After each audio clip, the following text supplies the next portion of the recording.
Bonjour, bienvenue dans ce point bourse du 16 août 2024. Alors aujourd'hui, on va parler de la variole du singe qui revient un petit peu et qui pourrait aussi influencer les marchés.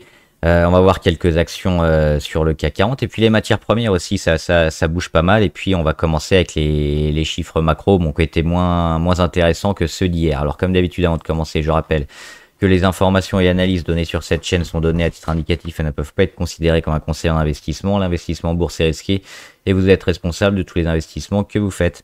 Alors aujourd'hui, les chiffres, certains moyens, certains un peu meilleurs, notamment aux États-Unis. On a eu l'indice de confiance des consommateurs qui est ressorti un peu meilleur qu'attendu. Sur les attentes de l'inflation, on est toujours sur les 2,9 à 3 à une année.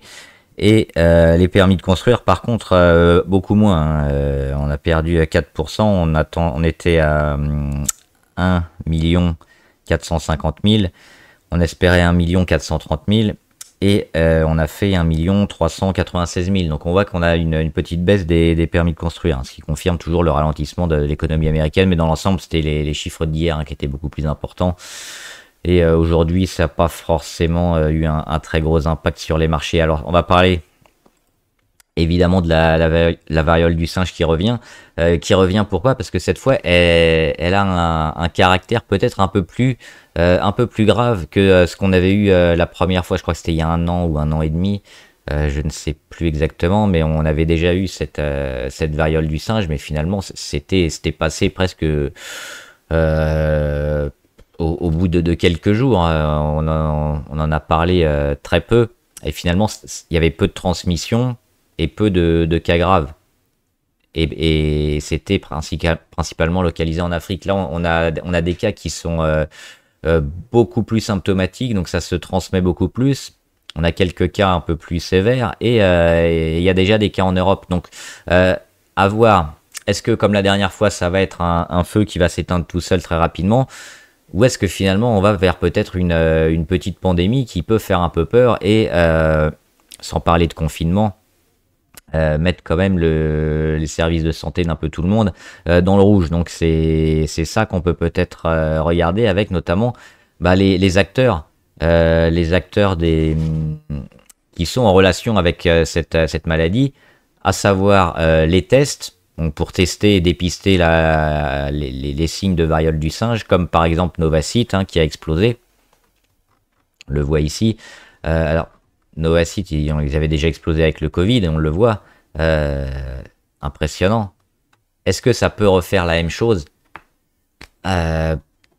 C'est difficile à dire, c'est même impossible à dire à ce stade. Il y a un potentiel très important, mais ça peut aussi faire pchit assez rapidement. Ça va dépendre évidemment de la gravité de la maladie, de comment elle va être traitée par les différents pays. Est-ce qu'on va tester, est-ce qu'on va pas tester, est-ce que la maladie va finalement être pas très grave, ou alors au contraire ça va se développer? C'est ça qu'on peut jouer éventuellement sur des tests ou des vaccins. Là, on a Novacite avec le Covid qui avait explosé, on le voit, plus de 14 euros. Et puis là, on est revenu à moins d'1 euro. On était à moins de 50 centimes. Et puis, on le voit en quelques jours. Cette variole du singe qui revient, les investisseurs qui reviennent. Et on gagne en une semaine. On fait le double. Plus du double de la valeur en une semaine. Donc, on multiplie par deux. Avec notamment les 2 derniers jours, 27% hier, et enfin un peu plus que 27, 31% hier, et 43% aujourd'hui. Donc éventuellement un effet un peu panique qui peut durer si les tests sont faits beaucoup.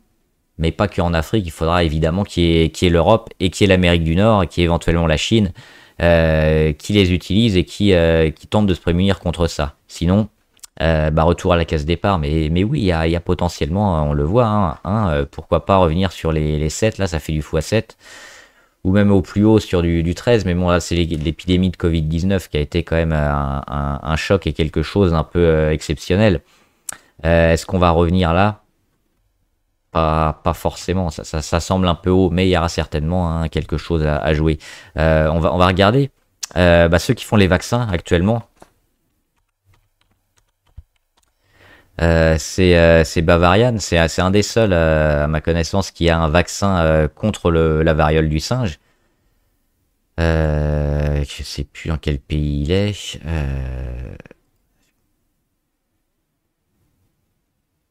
Je crois que c'est en Scandinavie, mais au Danemark. Et donc, on le voit, là aussi, c'est la même chose. Les investisseurs qui reviennent, alors que c'est une valeur pas forcément hyper cotée, et on l'avait eu, ça devait être là l'année dernière, on le voit même plus que l'année dernière, printemps 2022, avec une explosion de Bavarian, on était quand même sur des niveaux ici, et on a fait fois 200%, donc multiplié par 3. Donc oui, 3 ou 4. Plutôt 4. J'ai du mal aujourd'hui. Donc oui, là aussi, on peut avoir, on peut avoir une explosion, une continuation de l'explosion sur Bavarian. Donc il y a le vaccin, hein, un des vaccins, et puis ils vont certainement produire d'autres. Est-ce qu'il va y avoir d'autres pharma qui vont eux aussi tenter de développer un médicament et un vaccin contre cette souche? Peut-être, parce que le fait qu'on ait eu déjà une attaque il y a 1 an et demi, 2 ans, et que ça revienne, bah peut-être que c'est quelque chose aussi qui va venir dans le paysage et qui va attirer d'autres personnes. Mais pour l'instant, c'est un peu les seuls, donc forcément, bah ça explose rapidement. Et, euh, et sur Bavarian, on le voit, hein, en 3 jours, on a pris également 47%. Donc là aussi, c'est peut-être un coup à jouer. Et là, plus que sur les tests, je dirais peut-être que le vaccin va être plus intéressant, parce que les tests, ça concernait un peu tout le monde pour le Covid. Le vaccin, ça va en termes absolus, évidemment, ça va concerner moins de monde, mais il va peut-être être plus utilisé parce que la souche est plus importante et plus virulente. Quoique les deux s'entendent évidemment, mais moi j'ai peut-être une petite préférence pour le vaccin, et puis le fait qu'ils soient un peu les seuls quand même sur le marché, ça leur permet d'avoir un temps d'avance et peut-être de vendre et d'écouler une grosse partie en début de pandémie. Donc le plus haut peut-être à atteindre les 411, pourquoi pas, hein, assez rapidement. On verra ce que ça va donner ce week-end, et puis à la reprise, hein, lundi. Potentiellement, hein, l'effet un peu momentum panique peut faire venir pas mal d'investisseurs sur ce genre de valeur. Donc éventuellement, hein, ça se tente. Et avant de parler de 2-3 actions et du CAC 40, je voulais reparler des matières premières avec le Brent, il n'y avait pas grand chose à dire. Le cacao. Le cacao, on l'a vu, on en a parlé notamment beaucoup, hein, au début de l'année, avec les problèmes climatiques, hein, et puis les fleurs qui avaient été relativement attaquées, ce qui avait baissé énormément la production de cacao. Donc le prix mécaniquement s'était envolé puisque la production était beaucoup plus faible que la demande. Donc le prix a explosé. Derrière, qu'est-ce qui s'est passé? On a quand même gardé un prix assez haut, on le voit avec ce cours qui est revenu au mois de mai sur ses plus bas, et finalement qui a rattaqué une séquence haussière avant de revenir toujours sur des plus bas, mais de plus en plus haut. C'est-à-dire qu'on a des plus hauts de plus en plus bas, des plus bas de plus en plus hauts. Donc on a une belle congestion qui est en train de se former, et je pense qu'on va avoir très prochainement un gros changement de tendance sur le cacao, parce que ce genre de figure, quand ça pète, généralement ça pète pas à moitié. Donc moi je vais pas tenter de deviner si le cacao va repartir à la hausse, ou au contraire on va avoir une normalisation du prix du cacao. Mais ce que je vais faire, c'est que je vais surveiller ce qui va se passer ici, et si le cacao va casser par là, bah, il y a de grandes chances qu'on ait une nouvelle séquence haussière. Cela dit, la production qui avait été faite cette année, et le comptage des fleurs notamment, était plutôt favorable, hein, par rapport à ce qui s'était fait l'année dernière, qui était exceptionnel.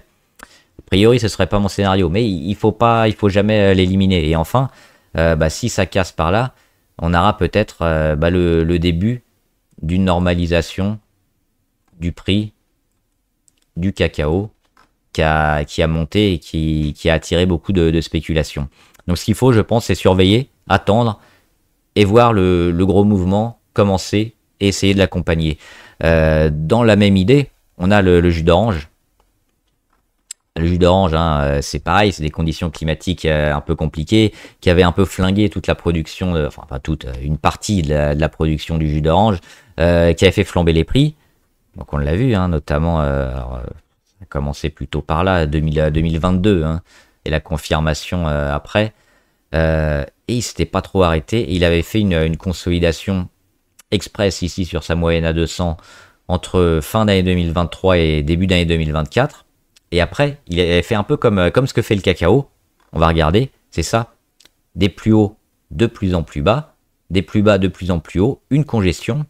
On peut noter aussi ce gros hop ici et cette petite congestion là. Donc c'est ça qui s'était passé sur le jus d'orange avant de recasser vers le haut. Donc là, c'était ici un signal d'achat plutôt favorable. Et derrière, on met un nouveau plus haut. Et qu'est-ce qu'on fait? On reconsolide.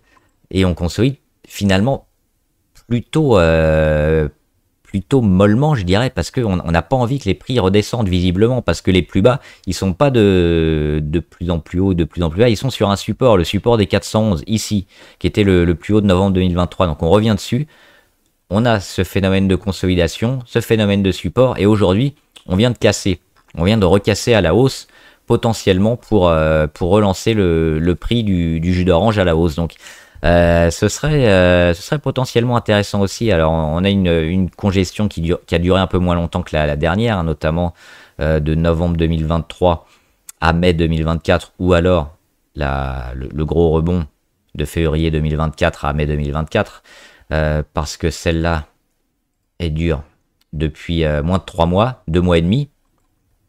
Mais il y a quand même toujours une grosse force.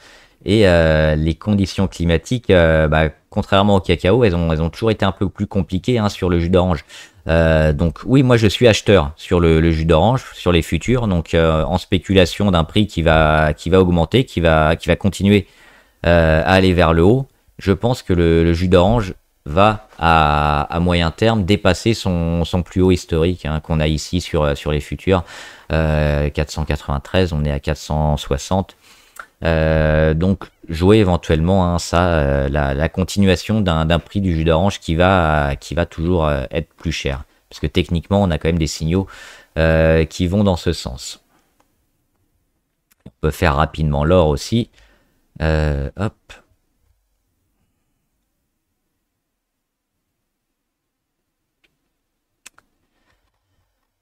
Nouveau plus haut historique sur l'or aujourd'hui. On va zoomer. On est monté ici, hein.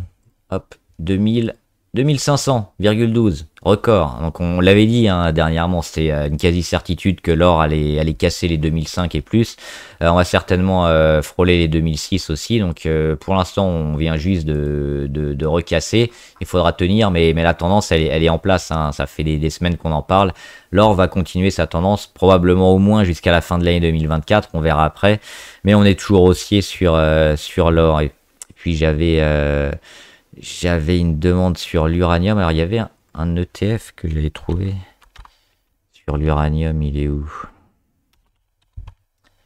Je sais plus où est-ce que je l'ai mis. Ah si, il est là. Voilà, l'uranium qui a explosé au mois de mai 2023, donc printemps 2023, qui a fait un plus haut. Donc là on est sur un ETF, mais ça revient globalement au cours, hein, du minerai, plus ou moins. Et derrière, depuis le plus haut ici du mois de mai 2024, donc un an après, on a fait une belle hausse d'un an. On a une consolidation un peu forte, hein, même une grosse dégradation, parce qu'on est venu sur les cours historiques ici de moyenne à 200, et on les a cassés à la baisse. On l'a cassé ici le 18 juillet, on fait une tentative de rebond technique en dessous, échec. Derrière, on va chercher le support forcément, et le support, il a fonctionné. Support à 22,9. C'est le premier, hein, on en a un autre à 21 environ, qui pourrait servir, mais bon. Est-ce qu'on va jouer cette zone-là? Est-ce qu'on va jouer cette zone-là? Pour le moment, on va certainement faire du zigzag. en congestion et en dégradation. C'est-à-dire que on peut attendre ça avant de casser, ou alors quelque chose comme ça avant de casser. Et c'est probablement ça, hein, la cassure de l'oblique court terme qu'il faudra espérer casser pour se remettre sur l'uranium qui actuellement a un peu plus de mal. Et quand on a des configs comme ça, c'est quand même risqué, à part jouer les supports pour rentrer court terme et mettre des stops après pour suivre. Si la tendance s'inverse et pour pouvoir sortir toujours avec quelque chose, là j'éviterais quand même de rentrer maintenant. Et puis on va faire juste quelques valeurs intéressantes. On avait notamment Ferrari.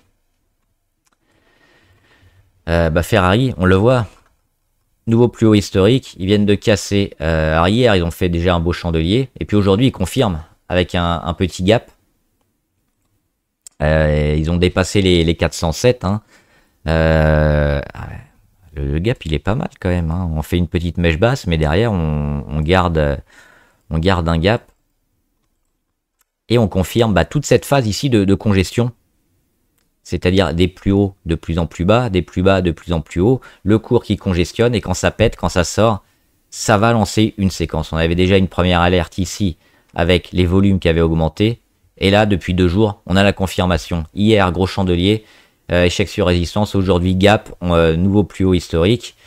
C'est un signal tout simplement pour rentrer sur Ferrari. Donc on l'avait aujourd'hui, on pourra rentrer demain, je pense aussi. Ce genre de choses, boum, signal d'achat, il faut rentrer probablement, même si on a un... Hop, je vais revenir. Même si on a un début prochainement de retour comme ça vers le bas, je pense pas qu'il faudra paniquer. Hein. Les signaux sont quand même super forts. Ça va remonter sur Ferrari. Donc oui, acheteur sur Ferrari, gros signal d'achat, grosse tendance intéressante, des volumes, une congestion, des nouveaux plus hauts. Donc tout est au vert sur Ferrari pour rentrer. Et puis il y a eu également JDE Pits qui sont peut-être intéressants. Alors JDE Pits, c'est notamment les boissons chaudes. Alors je sais pas s'ils font froides, mais bon, c'est une quantité assez impressionnante. Hein. Ils ont un marché super élevé. Alors techniquement, on voit quoi? Que ça descend ici depuis l'été 2023 et la rentrée 2023, on a lâché. Derrière, on a une réaction autour du printemps 2024, ici, au mois d'avril. Les 18,45, rebond technique, on revient sur le support est travaillé, un peu enfoncé, mais il est travaillé, il est tenu finalement. Et derrière, gap haussier. On vient chercher la moyenne à 200, on frôle la résistance, mais qu'est-ce qui se passe? On ne comble pas le gap, ça c'est très bien. Le gap il est là, hop. Alors, on peut le mettre ici, hein. 20-10 ou un peu en dessous, donc entre les 18,47 et les 20-10 ou les 20, il y a une grosse zone de gap, hein. C'est important, ça fait quand même, ça fait près de 8% de gap. Donc on a ce phénomène d'accumulation ici, et qui dure quand même depuis 2-3 semaines. Donc ça, tout ce qu'on a là, décidément, tout ce qu'on a là, c'est plutôt une rentrée d'accumulation, une période où il faut rentrer, où il faut accumuler avant qu'on ait la continuation de la tendance qui devrait être à la hausse, je pense. Donc intéressant probablement de rentrer ici, hein, peut-être sous les 21, entre les 20 et les 21, pour jouer une fois qu'on aura fini l'accumulation.